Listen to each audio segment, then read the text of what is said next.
Hello, fellow Star Trek fans. Welcome back to a brand new episode of the Clonestar podcast with me, your host, Mike Overton. This week, I am joined again by my wonderful friend, Jodi Pickens. Jodi, how are you doing this week? I'm doing fantastic, Mike. Happy to be here.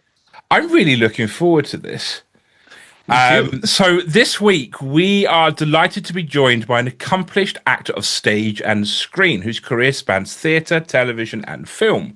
With a strong background in live performance and a wide range of television roles, she's built a reputation for thoughtful, grounded work across multiple genres. Star Trek fans will know her best as President Tarina from Navarre in Star Trek Discovery, where she brought calm, authority, intelligence and emotional depth to one of the series' most important political figures. We're absolutely thrilled to welcome Tara Rosling to the Clonestar podcast. Tara, thank you so much for joining us today. Well, thank you so much for having me and for the lovely introduction. Thank you. So just before we dive in, I do want to give a quick shout out to the wonderful folks over at Cool Water Productions, who sponsored this episode for us. Cool Waters are your gateway to the stars of sci-fi, fantasy and beyond. From Star Trek to Star Wars and everything in between, Cool Waters connects fans with unforgettable experiences and exclusive signed collectibles. You can learn more at their website, which will be linked in the video description, or at coolwaterprods.com to learn more. And remember, tell them Clonestar sent you. So let's dive in. Tara, you grew up in Vancouver. Yeah. And also in smaller towns in British Columbia. How do you think those places shaped who you are and how you tell stories? That's a big question. We only ask the big questions here. I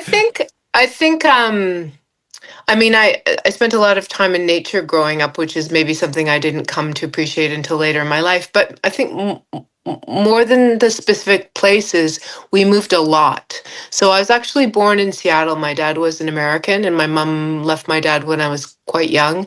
And at one point, I counted all the different places we lived, and I think we lived almost a different place every year.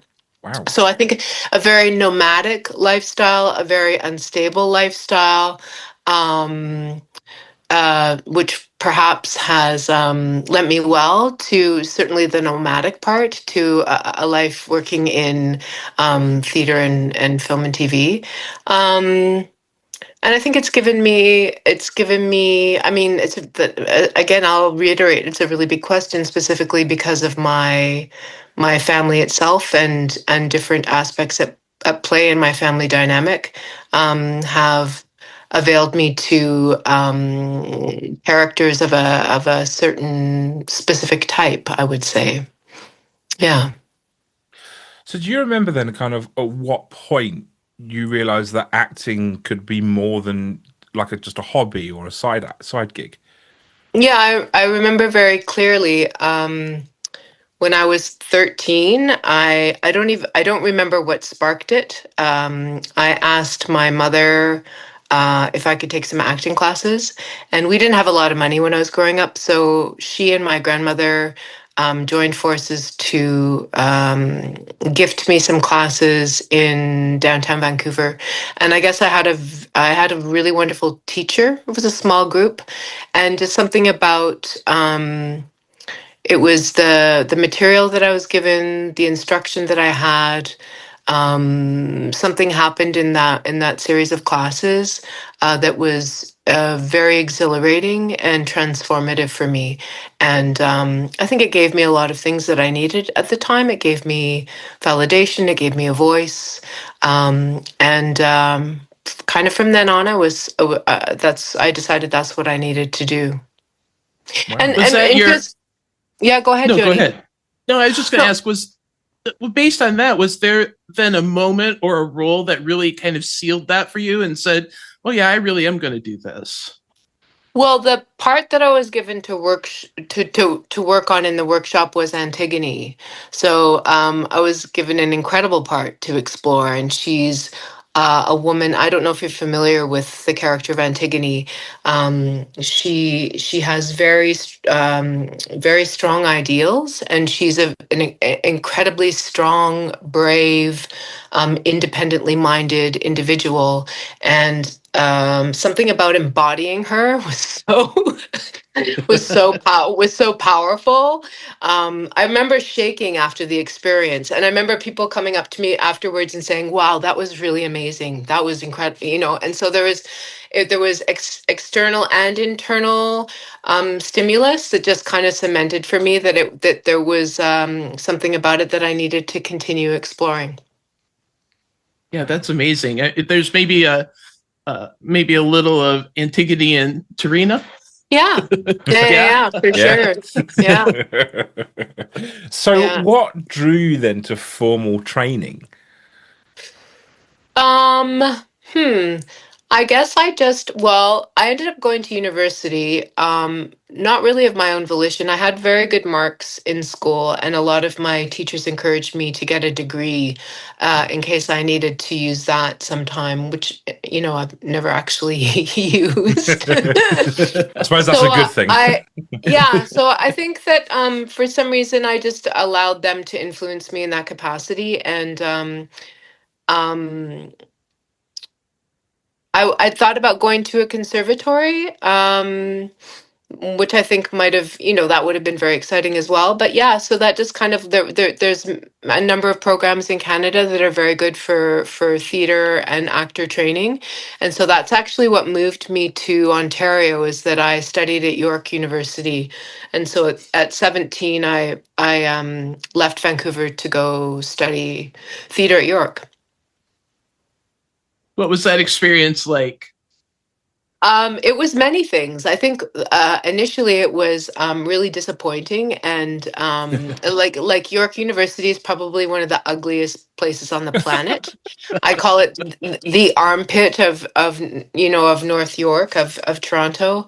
Nice. And yeah, the university itself was nothing special, but I met a really great group of people, and ended up staying with the program for the full 4 years, and it was, I mean, the training itself, I think in any institution there's pros and cons, there's things you take away and things you discard, but what was wonderful for me is that I had a really great teacher who, again, was a wonderful advocate for me. And so he referred me to a very strong agent in Toronto when I was done my training. So, in terms of um, doors opening, like, it was a fundamental training.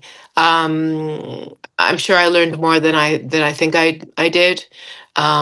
It's one of those situations where there's a lot of professors who have been there way too long and are on tenure, and I don't, like, that's the thing. You go into a conservatory setting, and there's people that are teaching who are actively working in the industry, so it's a very different animal. But yeah, ultimately it was good because it got me out to Toronto, and I ended up finding really good representation after school.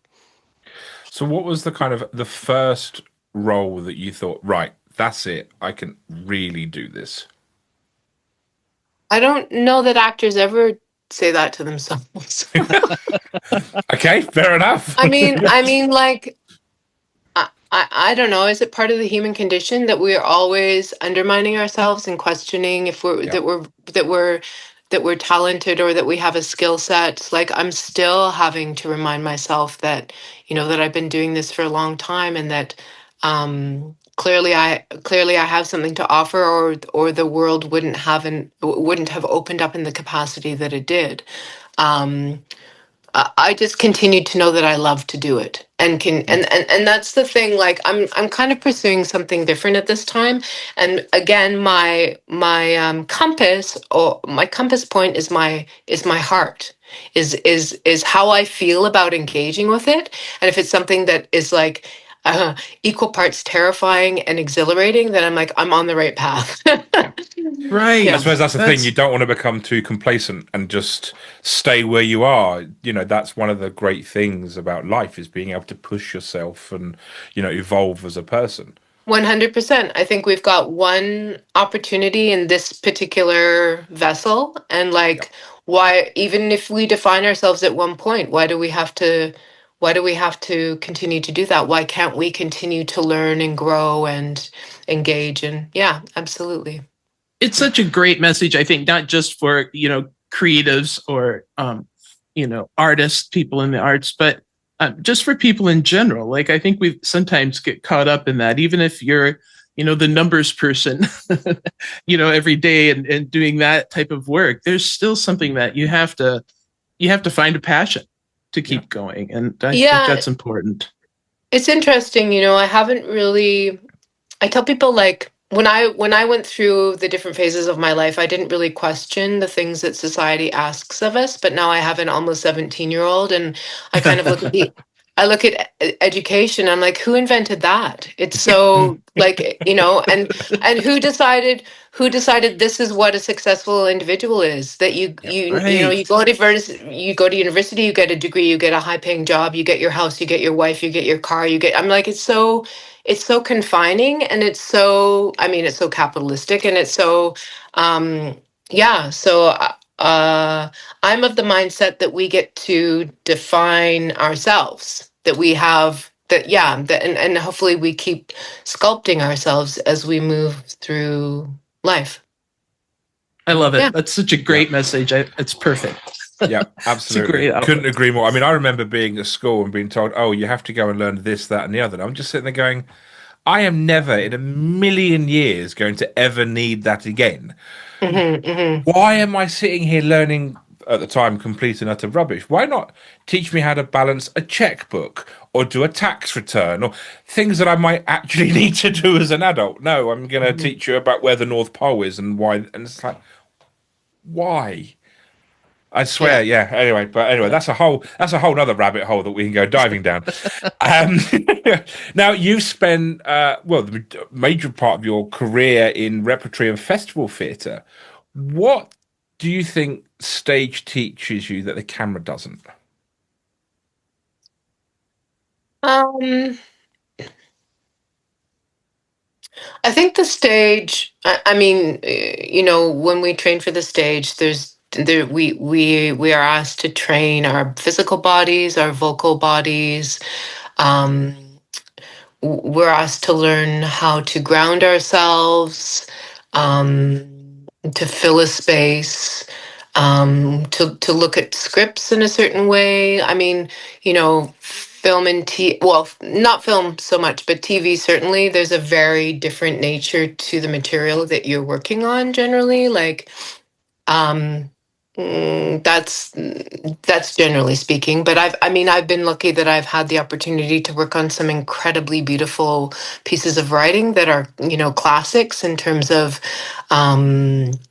you work on Chekhov or Ibsen or Shakespeare, or these incredibly, and that you learn as an actor how to approach the text, how to fill the text, how to. So I think that I mean, I don't know if this is the direction you're going in, but I think that the theater training is a really big benefit in terms of this, specifically speaking, in terms of Star Trek, because you need to be able. Their characters are so large, and they have such conviction, and they have such command, and the text is very challenging. So. If I was to go through the cast list of the different shows, I bet you that, like, if you look at Picard, who is the lead of that, right? And so there's I remember when I first stepped on set for Discovery, my character Trina had a monologue. That was the first thing in the first episode that I did. And I did it. And that's the other thing you learn, which is not great when you're working in film, is that if you screw up, you don't stop. Like, if you right, so you learn how to do. I've done one woman shows, so if you screw up, you keep going, right? And so no one else knows you screwed up except for you. So but like stepping on the set of Disco and doing the monologue, and they're like, "Wow, that was amazing!"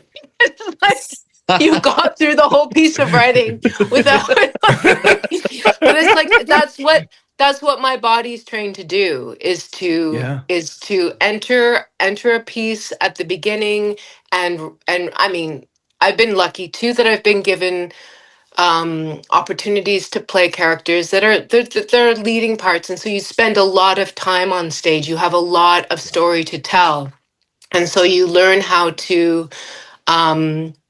move through the entirety of that without stopping. Sorry, I've just No, that's all right. gone on my own. No, that was great. But on the Shakespeare front, I was going to say on the Shakespeare front, Yeah. so many Star Trek actors are classically theatrically trained.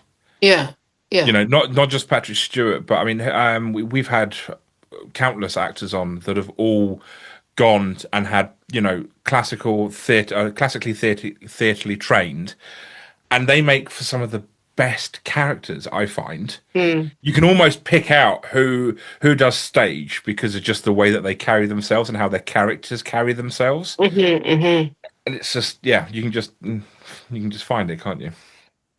Do you find then? Do you have a preference of either performing on live theater or, you know, in front of the camera? No, I mean, I think the theater is my first home, and it's probably where I still feel most comfortable just because I've spent way more time there.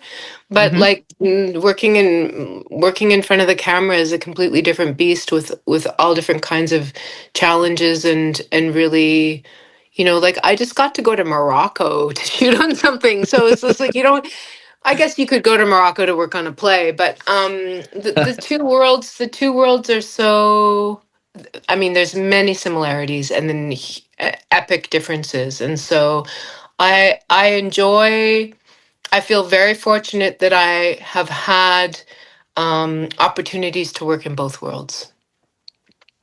Yeah. That's great. So obviously you've moved between theatre, television, film. How do you decide what to say yes to? I say yes to virtually everything, particularly now. There's like it's a hard knock life. It is a hard knock life. You know, theaters are struggling. They're doing fewer productions. They're doing shows with smaller casts. They're doing co-pros, so, which you know, so a show is traveling from one theater to another, which means fewer actors are hired. And then we're really feeling a slowdown in production in film and TV in Toronto as well. So I don't, you know, I haven't arrived at the sort of status where I have like a stack of scripts on my desk and I'm like, which one do I want to do? Not yet. Not yet. Would it be nice if I got there before I was 60? But yeah, no, that's never been the case. In fact, I find myself at 55 hustling like I was in my 20s to try to generate work for myself. Have you had to do that before in your career, before the beginning of your career? Has that happened in other points? Having to hustle? No, I think mostly like when I first got out of school, I was lucky again. I had an agent so I broke into TV stuff early, but I could not for the life of me get a gig in the theater in Toronto. And it was finally when I made enough money being like a glorified extra on a film that I produced my own one-woman show. And finally, I started getting work in theater.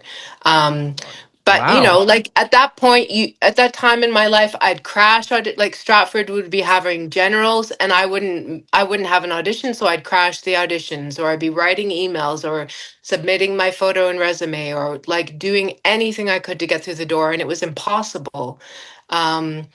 And I think it's partially because, as I alluded to earlier, now I'm beginning to try to develop a directing career for myself, and so I find myself like I was when I first got out of school. I guess I was 24.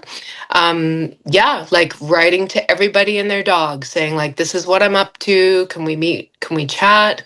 You know, would you consider this play? Would you, you know?" So you're trying to forge opportunities but yeah, even so with acting, it's not like there's a ton of opportunities. Everybody's like, I was lucky enough. I keep saying I was lucky enough. It's funny. Whenever I talk to my agent and I talk about how hard it is right now, he's like, "You booked work, Tara. Like, not everybody booked work last year." So, and to have worked in an industry for 20 or 30 years, a lot of my colleagues, it's like to think that, you know, you'd hope that over time there would be more opportunities, but it feels like a lot of people are doing other things. They have to pivot. They have to just to survive. And that's an unfortunate place to be right now. And I'm guessing that's why a lot of actors go into directing, producing. I mean, I was talking to her name has escaped me. That's not a good she was also in Discovery. That's really bad. I spoke to her just before Christmas. Oh, poo. Bear with me 1 second. I'm just gonna have It'll to come drag my later. note. It'll come It later. will, and it's gonna bug me now. That's it. I'm gonna be bugged out for the whole episode. Are you talking about Sarah? No, I was talking about Ava Blackwell. There we go. Oh, there it is. Yeah. You know, and Ava is like she's a stunt double, she's a stunt coordinator, she's a producer, she's getting into directing, and I'm guessing that's why a lot of actors wear multiple hats, is because there could be a year, 18 months with no work. Yeah, and like even multiple hats. Like I teach yoga, and I'm like there's many, not even all within the world of the main career path. Yeah. Yeah, So obviously you played Esther Miller on Impulse. I What did. did that role let you explore that you hadn't got to explore before? Um, hmm. She was so internal. She was like, it's interesting. It's akin to Trina, though. There's such a volcanic inner life that is given very little voice to. But she was also tethered a bit to the dark side, that one. So that was really fun to play. She had questionable morals, that Esther Miller. Those make the best Uh, characters, though. yeah, no, it was very fun to play her. Um, I liked being working in that world very much. And that was Lauren LaFranc was the showrunner on that. She's really wonderful. And also Callum was on that show. Yes. Callum Keith Rennie, Keith Rennie, yeah. yep. Yeah. Yeah, he was. Okay, then. So let's talk a little bit about Star Trek Discovery. Do you remember the first time you heard the words Star Trek connected to a job opportunity, and what was your immediate thoughts? Well, it would have been when my agent, well, connected to, I mean, when he called me about the audition, he would have said, I have an audition for you. It's called uh, Tennessee Honey, but that's just an alias for Yeah. Star Trek Discovery.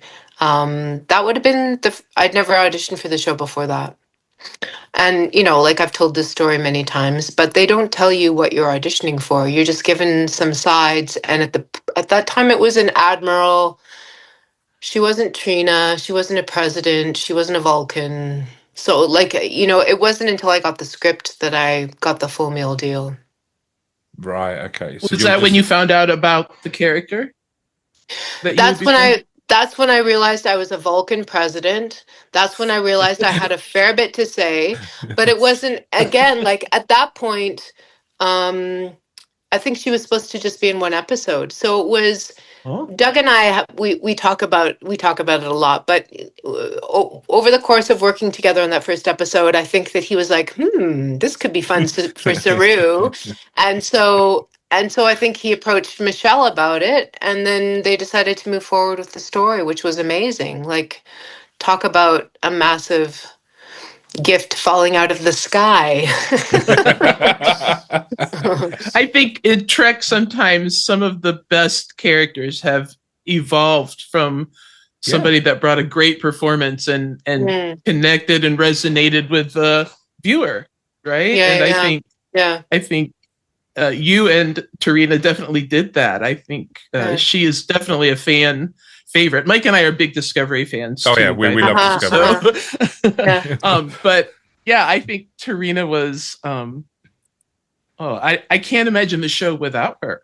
In those last few seasons. So that's I think a real testament to what you brought to that character. Well, thank you. Yeah, I mean, it was such a joy. What an incredible part to play. And then, a lot of that time was spent working with Doug, who's an extraordinary actor and an Yeah. extraordinary human being. Like Yes. he's a beautiful, beautiful soul. And the whole vibe on that set, I'm sure you've heard it before. Like Sonequa helmed with such grace and humor and class and inclusivity. Like everybody felt like they were part of a family. Like it was a really, really joyous set to work on. I think Discovery as well just managed to find a crew and cast of just genuine, nice human beings. That's very true. I mean, everybody that we've spoken to, David, Sarah, Zara, Ava, and all the others that we've spoken to, everybody has said the same thing that, there was just something special about how that show was run. Hopefully one day, we will eventually get round to talking to Doug. His just schedule is impossible to pin him down at the moment. I At the know he's moment, busy. there's talks of going to Dublin at some point in August to try and catch up with him, but both me and Jodi are going to be in Las Vegas that weekend, so that's not happening now. So it's just like, but I had this wonderful story. It's now not last year, is it? It'd be 2024. I was in Las Vegas, and this was a few months after we interviewed David Benjamin Tomlinson, who played Linus on Discovery. And we'd also just done a whole range of Discovery actors. And I'm standing at his table. We're having a massive hug, like David does. And he goes, "Oh, you need to go and speak to Doug. You need to go and speak to Doug." I said, "Yes." So I went round and I paid for my ticket, got my photo. I'm hugging Doug. I'm lifting him up in the air because he's just that nuts of a human being because he's lovely. And then David taps me on the shoulder and goes, "We need to get a photo of all of us." So, oh, okay. So I went and found Derek and I said, "Derek, can I get a photo of the three?" He goes, "Officially, no. Unofficially, absolutely."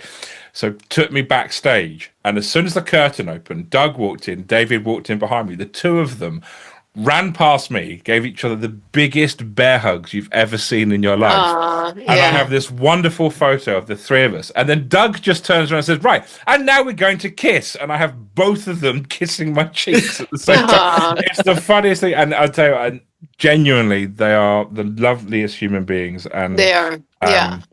I think I can say that about everyone in Discovery. Yeah. Yeah. David's another beautiful, beautiful human being. He is indeed. Yeah. I was talking to him the other day, actually. We're going through what happened at his Christmas and his New Year, so it sounds quite hectic by the sound of it. So obviously you read for a unnamed part on a top secret project with a code name. Yes. You've now been given this script. What's the first thing going through your mind? Because obviously now you've got I'm guessing some kind of direction. You mean from the show? Oh, so from the script itself? Just from the script. So obviously you've got the script. You've obviously going through the script. What's going through your head? If I'm allowed to say profanity, I was shitting my pants. I was like, oh my God. Like, and that's another thing about TV is that you don't get the script you get, if you're lucky, you get it like a week before you shoot. So then I'm like, oh my God, look at all the things I have to say. Half of it doesn't seem like it's in English, and I'm playing a Vulcan president. Like I was, yeah. And and then you get on the set, and there's like, 3 cameras rolling, and like, it's very intimidating. I probably didn't sleep a wink the night before I went on set. Did you know about Trek before you got the role? Very little, like I wasn't a Trekkie. I haven't been a Trekkie in my time. I've watched a fair bit of it now, but no, it's the legacy of it, right? Like it's such a huge entity. It's got such it's 60 years this year. Yeah. Wow. It holds a space. I mean, it definitely holds a space there in all parts of culture and whatnot. Yeah. But I think so. Knowing that, then did you feel a need to connect with like the Vulcan personas that had preceded you? Like I felt a need to do some research, and then I felt a need to also trust my instincts. Like when we got to the episode, it was with David Ajala, and I had to do a mind meld. I did research because I was trying to figure out the fingering of it, and then I realized like there's different fingering, Yeah. and Yep. you know, like if somebody writes in a script, then Trina does a mind meld. You're like, what do we? Oh my god! What's a mind meld? That's You know, fantastic. of course, no Yeah. problem. Yeah. I've done this before. Cool. Yeah. Just last week. It was great.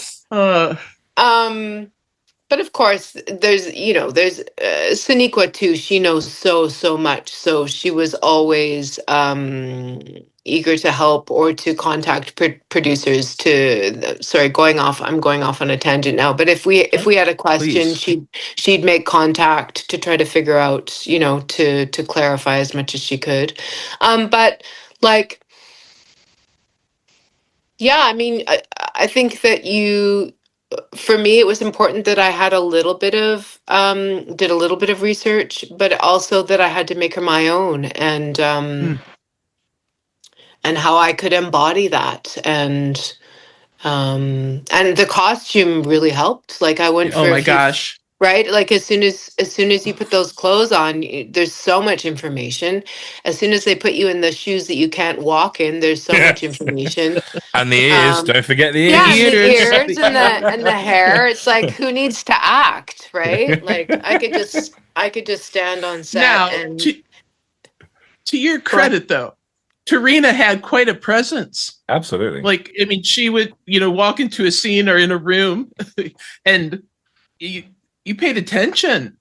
And I think that translated very much so across the screens. So I guess for me, I'm curious, like, did you bake that into it?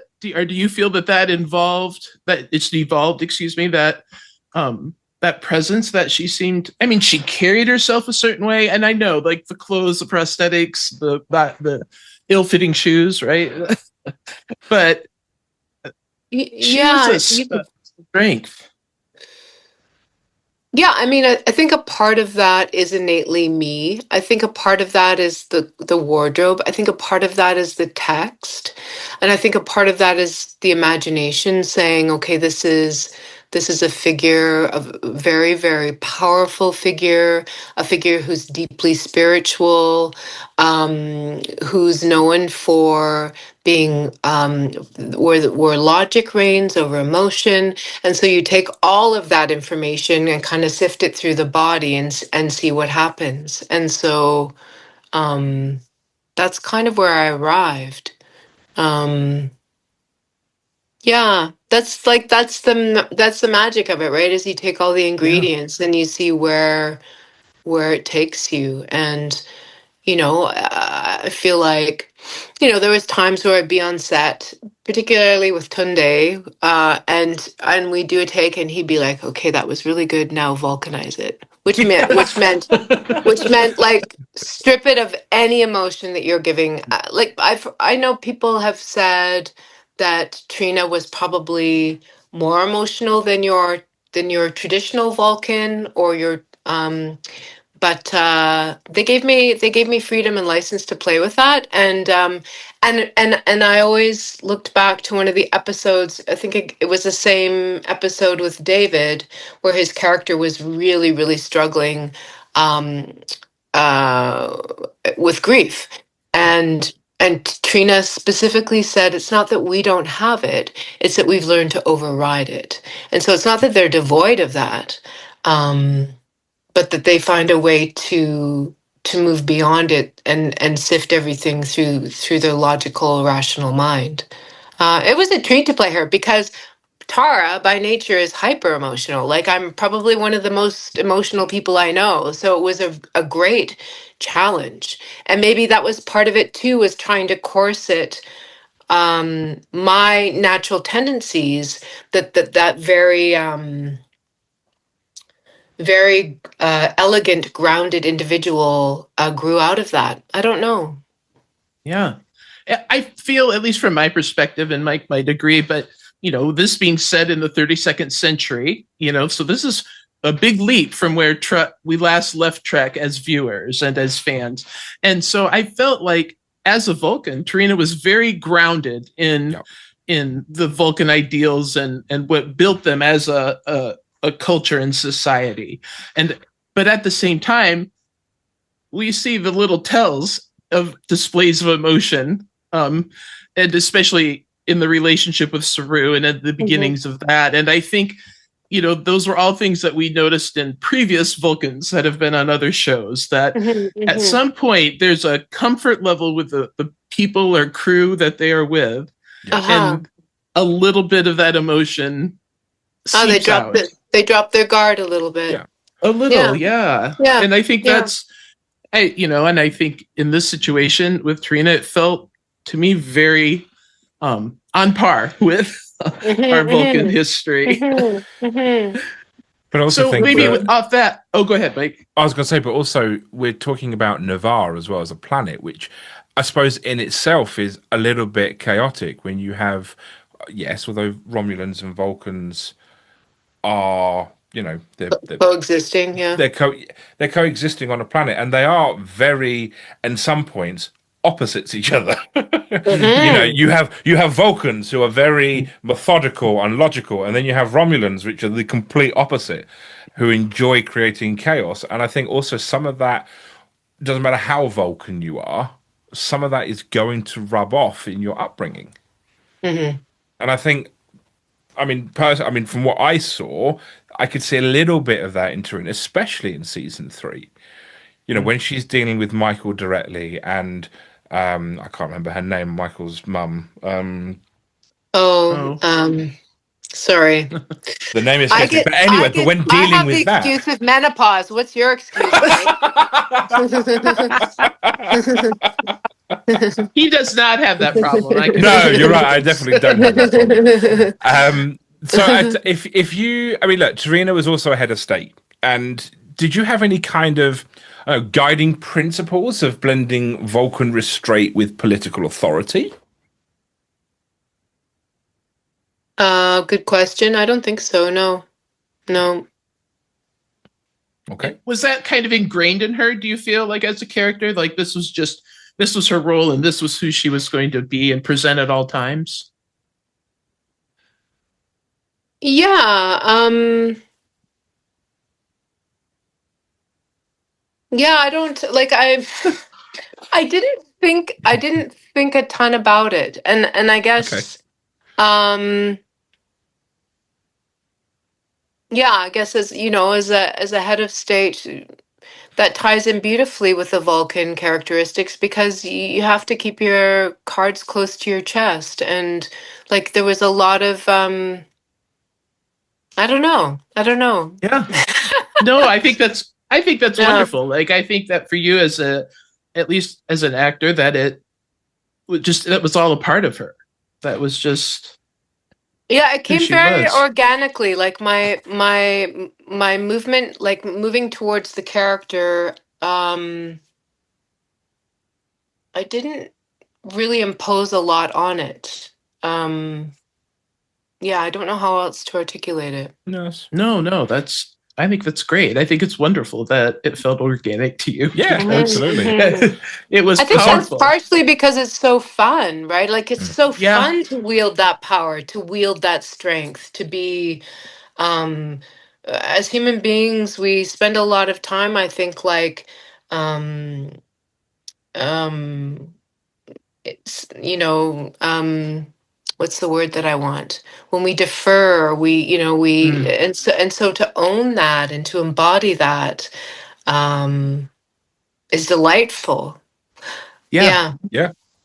Well, I think it was great from a Trek perspective because it was a female Vulcan president, leader. And so that was quite empowering, I think, from a Trek standpoint. It was something that Discovery was so good about doing. Is very good. Yeah, I was just going to say, overall, they had some really fantastic female parts on that show. When Taylor's character came on board, and it was, and Soneqa's character, of course, really, right.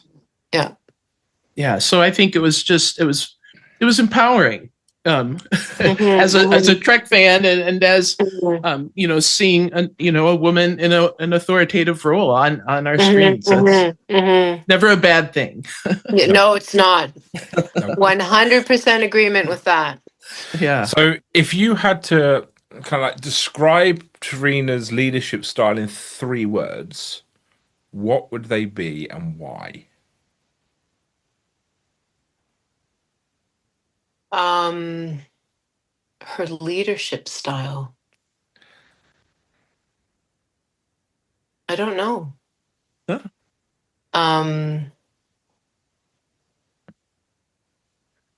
Yeah, I'd have to get back to you. I don't. Yeah. It's okay. Sometimes. Yes.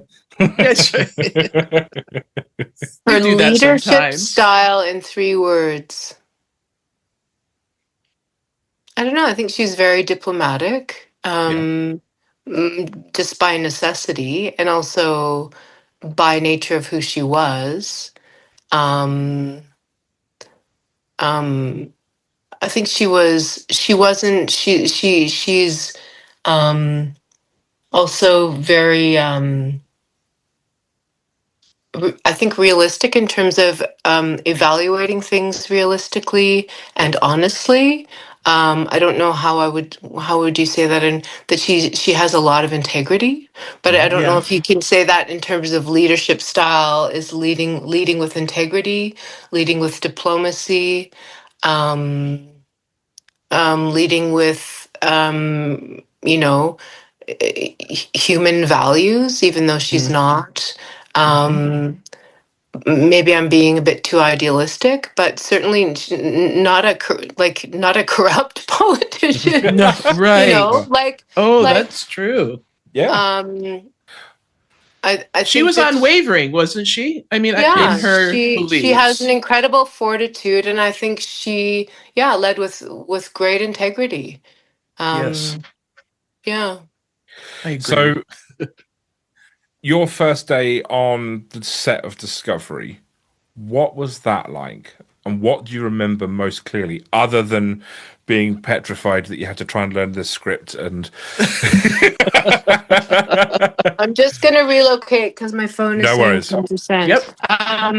We would take what a pause. was my first day on set like? Well, I was, as I say, I was underslept.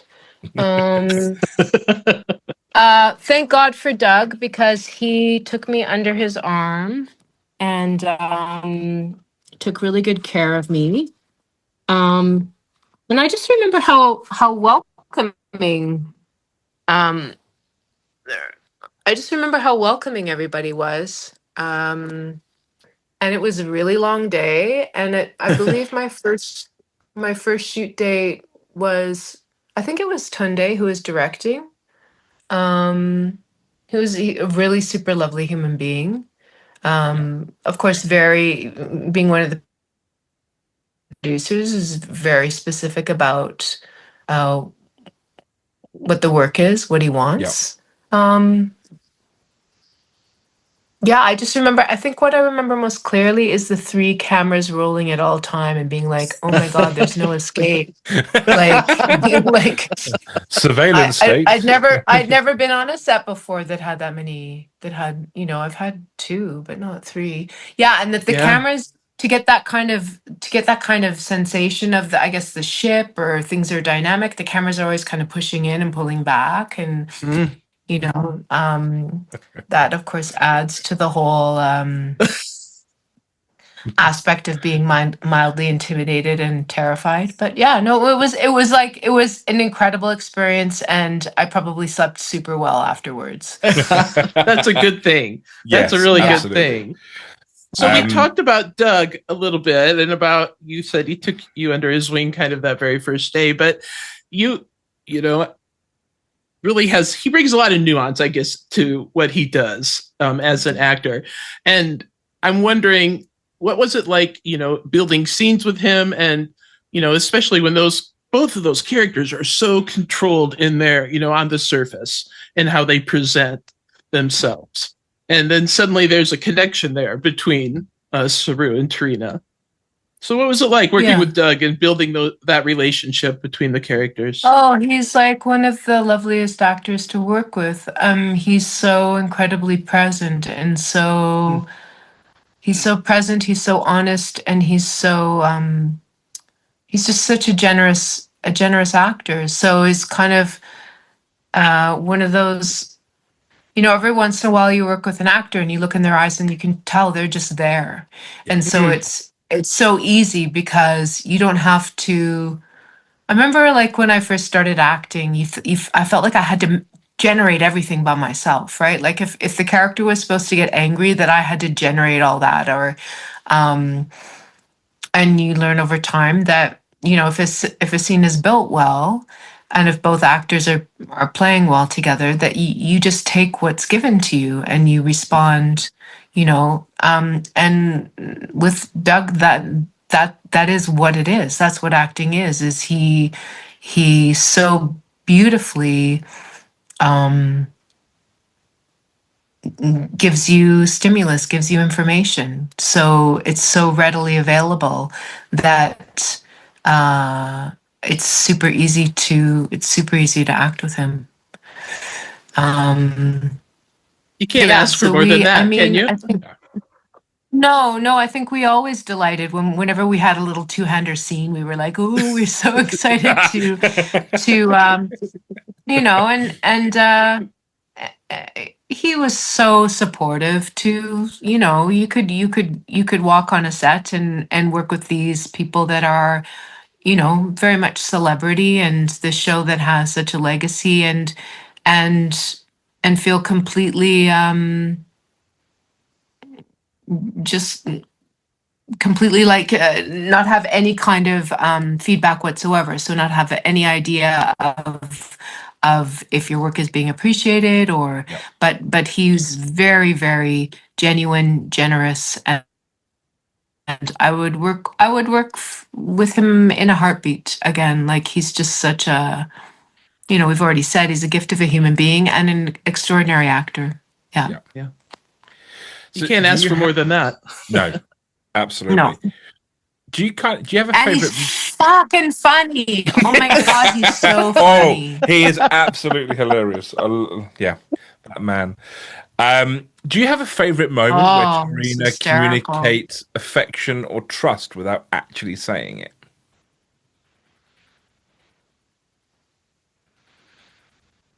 Oh, there was so many beautiful things written in where it was just a look, like like it was. I can't say that I have a favorite moment. Uh,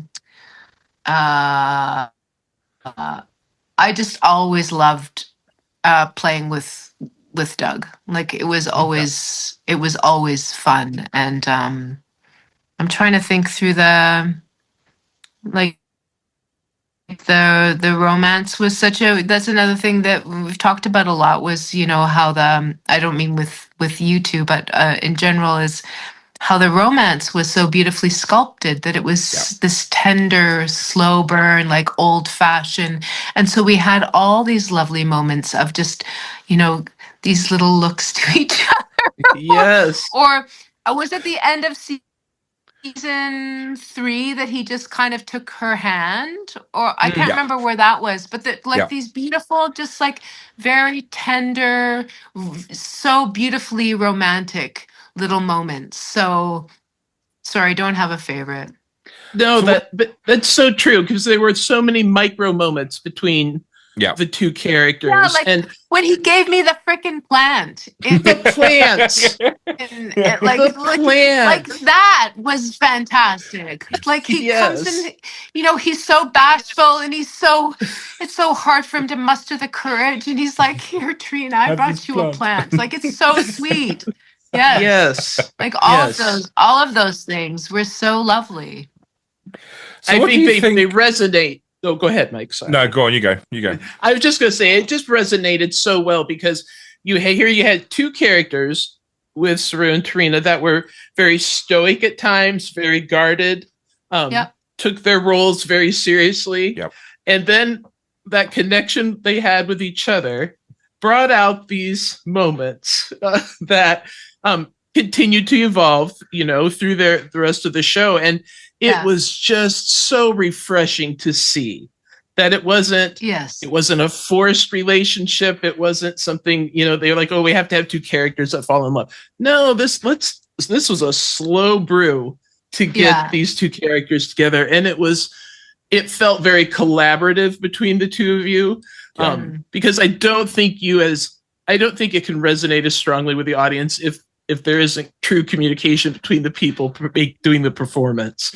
And it was just it was refreshing. It was so beautifully refreshing as a viewer. So thank you to you and Doug for that. I think it was both of our pleasure. Like, we had such fun playing it. And kind of Saru became almost like this like super shy, giddy child. And it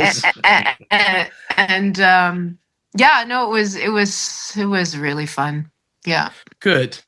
So what was the first fan reaction you saw that made you realize how much Trina mattered to the audience? I don't know. I try to stay away from, I try not to.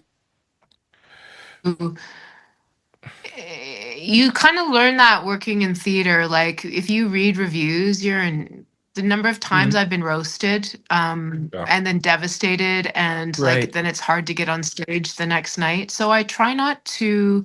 I think it's like maybe more would be like the first convention I went to, and I'm like, oh my God, people like really I think Trekkies themselves across the board are so beautiful. Like, they just genuinely love the shows and genuinely love the characters. But yeah, just feeling people's response to her and to the romance, and that was really powerful and really moving. To receive that in person from people. My first convention was, I think, Vegas. So started with a bang then. Yeah. Not at all intimidating. Right. Yeah, but I don't know. That's an interesting question. Or you see things on like social media where somebody posts something and people respond about how much they love the couple or the romance. Or I think people were really, really happy for Saru because he's such a long-standing character on the show, and Doug is just he's a wonderful performer. So people they adore his character. They adore Saru and have a real investment in his journey. And so I think they were really happy that he's found a little bit of love in his life, Well, he's been through so much, isn't he? Yes, right. I think too that with the relationship, like even when it got to the wedding, because Star Trek has had some pretty significant weddings in its history that, continue to live on way past the shows.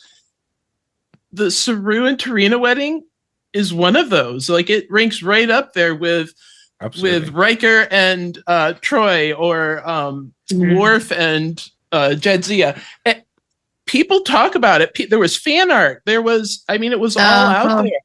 And I have to say, I was a little bit miffed when I saw the script and there was no ceremony. I was like, come on, you guys. Right. The buildup has been like 3 seasons. Give us a little something.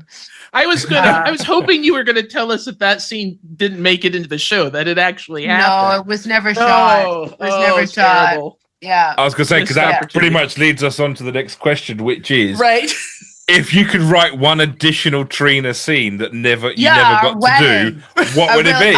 An entire episode devoted to Trina and Saru's wedding. Yeah. I mean, can you imagine the vows? Oh, the vows, the two of them would be fantastic. What, in Kelpian and Vulcan? They wrote their own vows. They wrote their own vows. Yeah, so we need an episode each for each of their vows, and then Discovery season 6, the untold wedding. But I have a nice story about that. Because we shot the ceremony. It was actually the last episode, And it was, it's like one of those things. At that point, we didn't know it was the end of the series, but we knew it was the end of that season. Yeah. And so Doug and I went 50-50 and bought a 3-tiered wedding cake with orchids on that's it. awesome. That was delivered to the lunchroom, so everybody could have a piece of wedding cake on the day. Oh, that's awesome. I think you or Doug or somebody shared photos of that. I think I posted some. Yeah. So that was fantastic. I missed that. I'm going to go hunting for that image. You got to go hunting down. They're amazing. So Adam Driver is famous for saying he can never watch his own performances. Is that something that you struggle with? No. I mean, I struggle when I watch them. Yeah, I struggle and I go, "Oh my god!" Did I really do that? But the thing is, for me, I think it's invaluable because, as we talked about at the beginning of this podcast, I've done much more work on the stage than I have in the world of camera, and so it helps me learn. It helps me go, "Oh, I could have done more there. I could have done less there. That could have been." So it's a really good learning tool for me too. And sometimes I'm like, "Hey, that wasn't bad." Good though. That's good. And sometimes I'm like, "Oh, Tara, no. Where was the director?" Right. Always the director's fault. No, I don't mind watching. I mean, sometimes it's painful, but yeah, it's good for me. So have you watched yourself in Discovery? Oh yeah. Because I know some people just absolutely flat out cannot see themselves. But yeah, I think it's cool. I think it's great to be able to watch yourself because you learn from it. Exactly. Learning. You totally learn from it, or I do. I mean, just again because I've at this point I've done a fair bit, but I've never carried a series. I don't know what a certain lens means. I don't know. Like I don't have a best side. I probably should. Both sides are wonderful. It's fine. They're wonderful. So yeah, it's a really important learning tool for me to watch. So, slightly controversial question, but I'm going to ask it. If Tarina could give one piece of advice to a 21st century leader, what would it be? Can it be a specific leader? No, sure. Yeah, absolutely. Okay, it would be step the boot down now. I wonder who that could be aimed at. That is a perfect message. No, I don't have a problem with that message at all. As a matter of fact. There we go. So, Tara, what is next? What are you currently working on, or what can you share about what's coming up next for you? Well, I am. So in 2024, I did what's called. So I live in a small town called Niagara-on-the-Lake that's just outside of Toronto. And in this town, there is a very large theater called the Shaw Festival.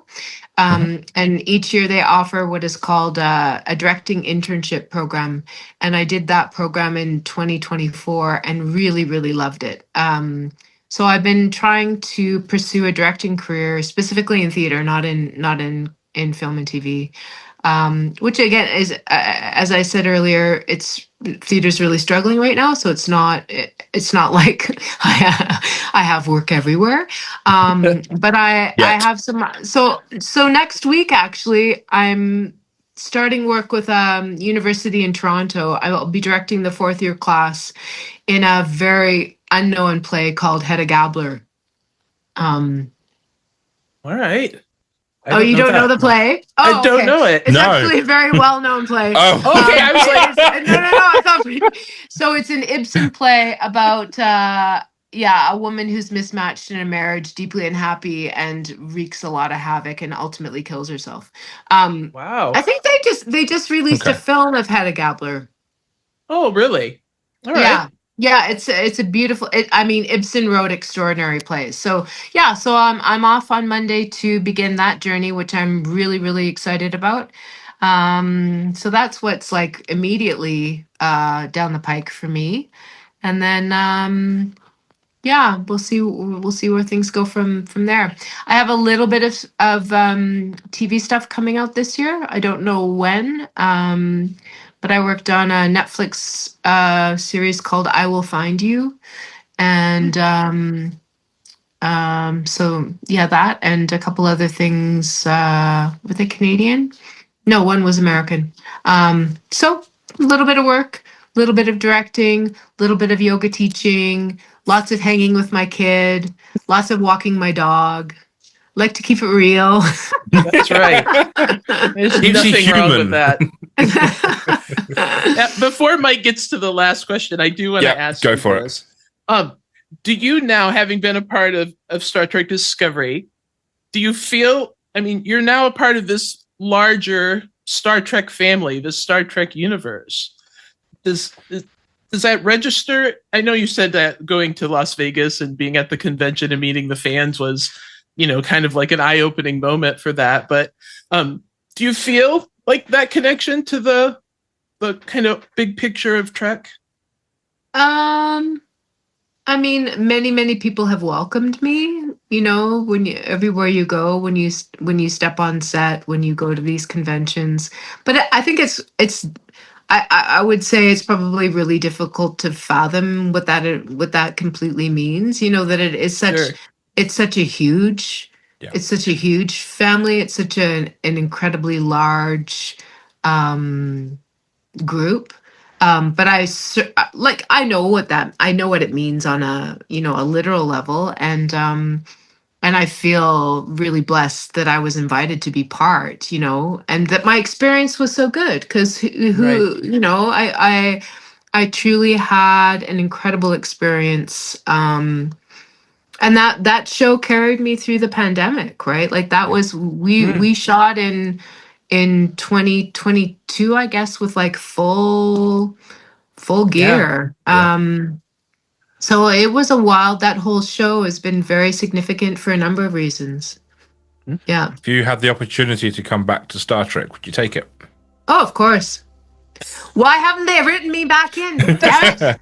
Alex Kurtzman, you heard it here first. Make the call, sir. Make the call. Okay, so final question then. As we celebrate 60 years of Star Trek, what does Star Trek mean to you now after being part of it?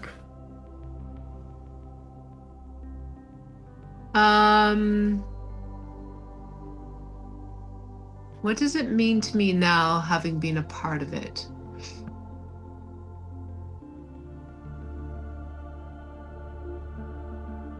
I mean, I guess it means certainly my experience, family, inclusivity, also like best foot forward, if that makes sense. Yep.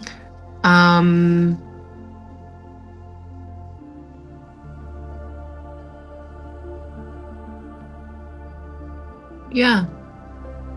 Those are the ideals of Starfleet. So I think you nailed it. You hit the nail on the head. Definitely. That's fantastic. And we love hearing that because, that's as fans and as viewers, that's a lot of what we take from it too. So it's always good to know that the people playing those amazing roles that we look up to get the same feelings and impressions. Yeah, and awesome. I have to one of the things that's really special about those three things is that I understand it in terms of principles within the show itself, but also that was my experience as an actor working on the show. Yes. So, yeah. So important too. Like that's it's amazing, and we're so thrilled that you had that experience. And thank you. Yeah. And for bringing us Tarina, that was an amazing character. I think will never be forgotten. That's for sure. Leaves a lasting impression. Awesome. So, Tara, thank you so much for lending us your time today. This is my absolute pleasure. I've really enjoyed this, and I hope maybe we might get to meet at a convention one day. That'd be lovely. So for everyone tuning in at home, remember you can catch up with more of us here at the Clonestar Podcast at our website, clonestarpodcast.com. Remember to check out our sponsor, Cool Water Productions, whose details are in the video description. But remember, be bold, be brave, and boldly go.